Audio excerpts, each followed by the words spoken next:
찬송가 314장, 찬송가 314장 함께 찬송하심으로 11월 13일 금요일 새벽 예배를 하나님께 드리겠습니다. 찬송가 314장입니다.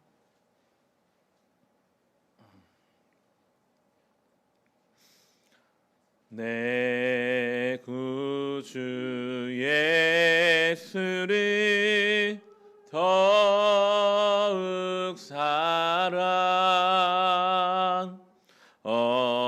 엎드려 비는 말 들으소서.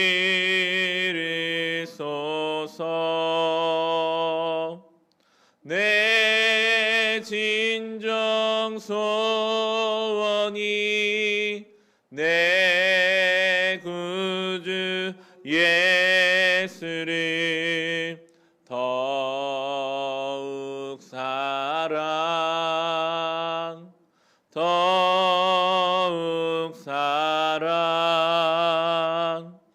이전엔 세상 나 기뻤어도 지금 내 기쁨은 오직 예수. 다만 내 비는 말 내 구주 예수를 더욱 사랑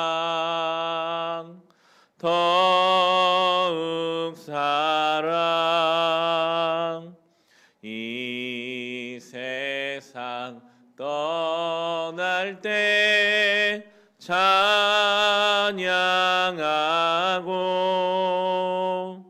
숨질 때 하는 말 이것일세.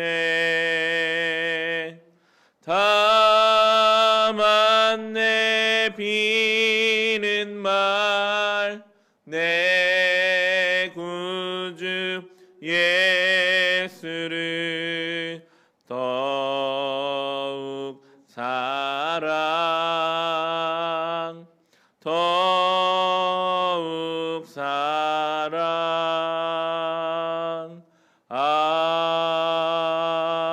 아멘. 오늘 함께 기도하실 때는 우리 나라를 위해 함께 기도합시다. 우리나라가 여전히 코로나의 어려움 중에 있습니다. 또한 국제 정세의 변화와 내부적인 혼란과 분열이 남아 있습니다.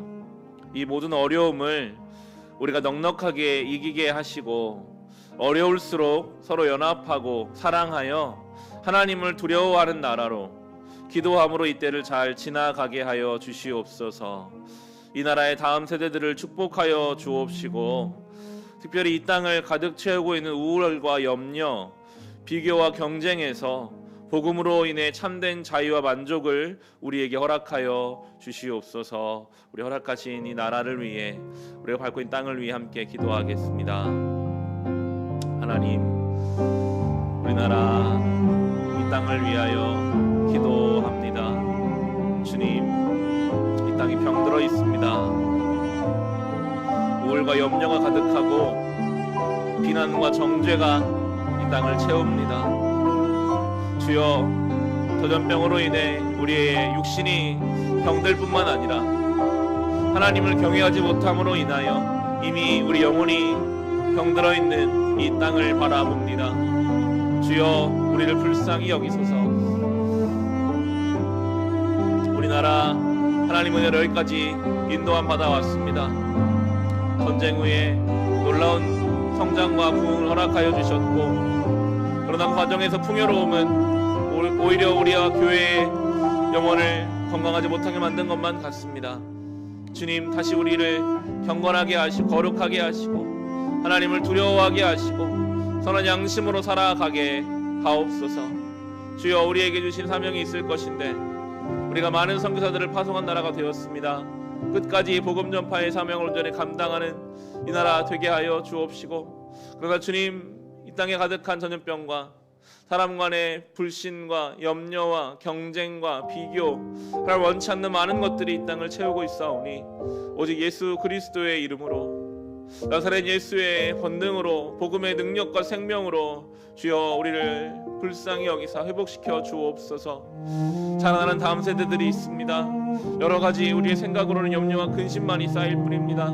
그러나 주님께서 계획하시는 바가 있고 주님께서 이루고자 하시는 방향이 있음을 또한 믿사오니 주여 우리를 통해 주의 일을 행하사 이 땅에 하나님의 나라가 임하게 하여 주옵소서. 이 땅에서 이 시대에 날 수도 경험할 수도 없는 놀라운 부흥과 하나님의 나라를 경험하게 하여 주옵소서. 주여 그 일을 위해 교회가 사용되게 하시고 성도들이 눈물로 기도하며 깨어있게 하시고 이 맡겨진 역할을 감당할 수 있게 하여 주옵소서. 인간의 연약함을 깨달으며 하나님의 도우심을 구하며 아버지 앞에 나아가기를 원하오니 주여 일하여 주옵소서. 주여 우리를 불쌍히 여기사 이 땅에 세워진 위정자들이 선한 양심으로 맡겨진 일들을 감당하게 하시고 한국교회가 깨어 기도하게 하시고 성도들이 각자의 자리에서 빛과 소금의 역할로 살아가게 하옵소서.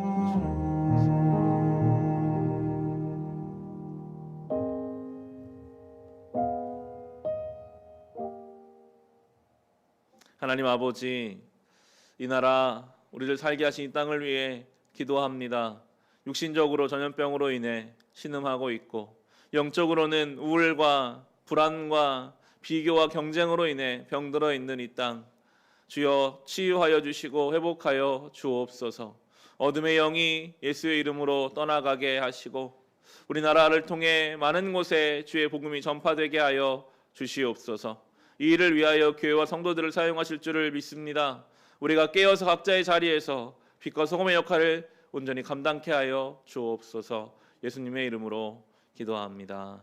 아멘.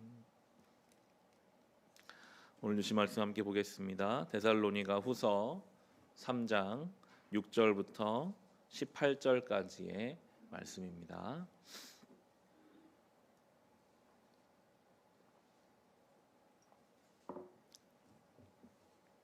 데살로니가 후서 3장 6절부터 마지막 절인 18절까지의 말씀입니다.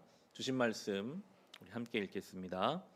형제 자매 여러분, 우리는 우리 주 예수 그리스도의 이름으로 여러분에게 명령합니다. 무절제하게 살고 우리에게서 받은 전통을 따르지 않는 모든 신도를 멀리하십시오.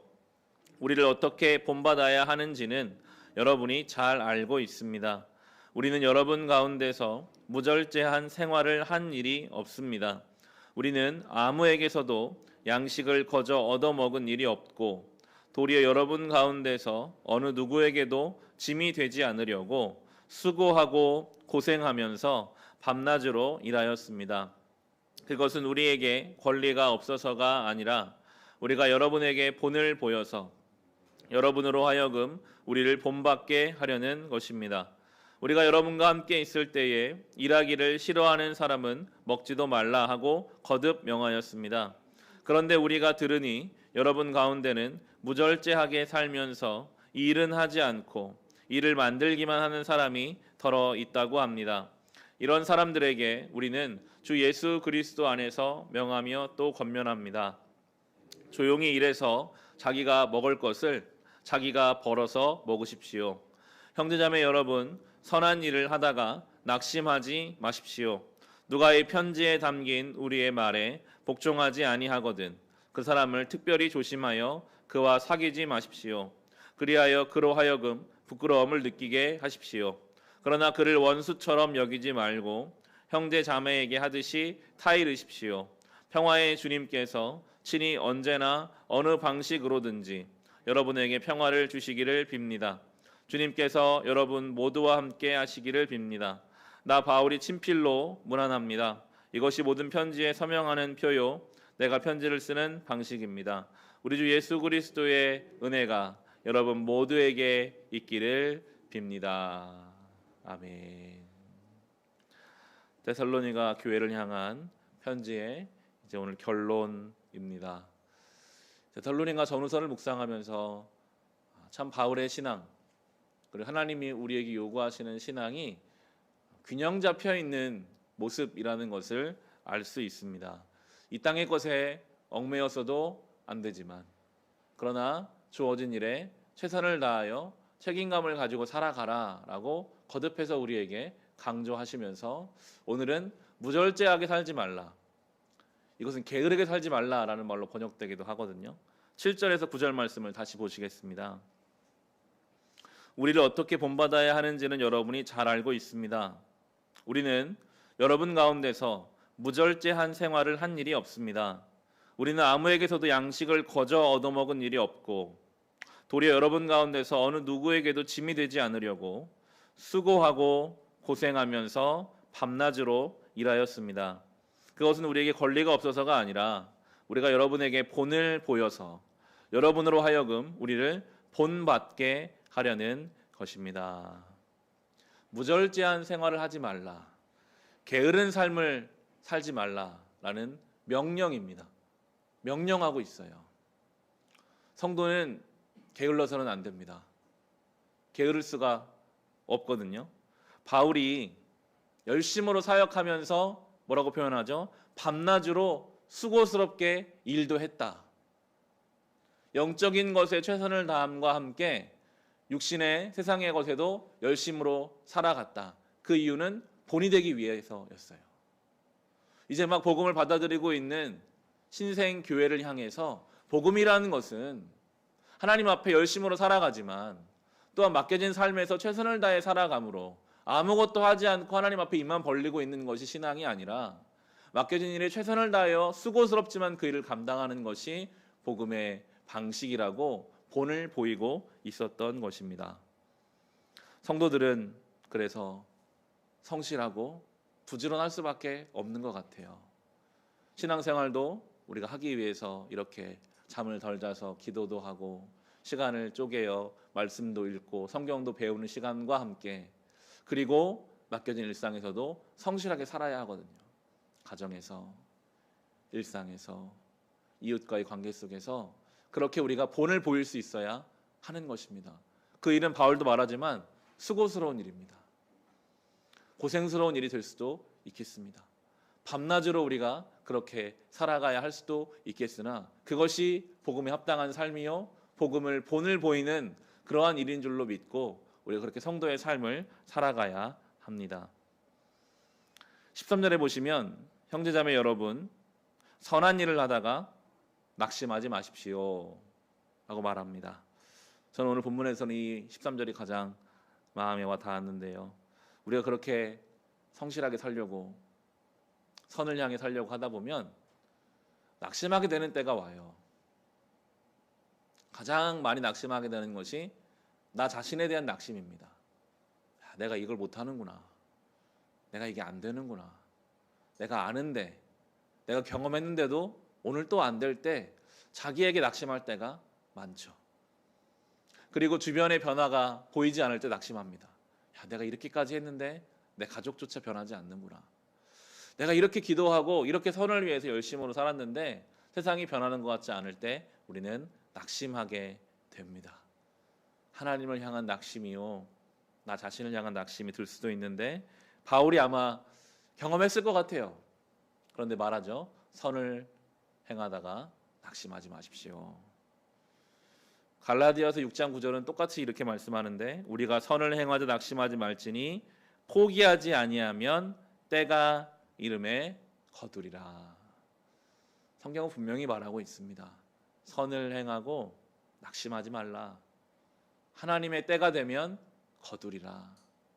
설령 우리가 이 땅에서 거두는 것을, 그 결실을 보지 못한다 할지라도 하나님의 때가 되면 우리가 심은 것들은 반드시 거두게 하시는 공평하신 하나님이시기에 낙심하지 말고 오늘도 이 성도의 삶을 우리가 살아가야 하겠습니다. 이어지는 14절 15절의 말씀입니다.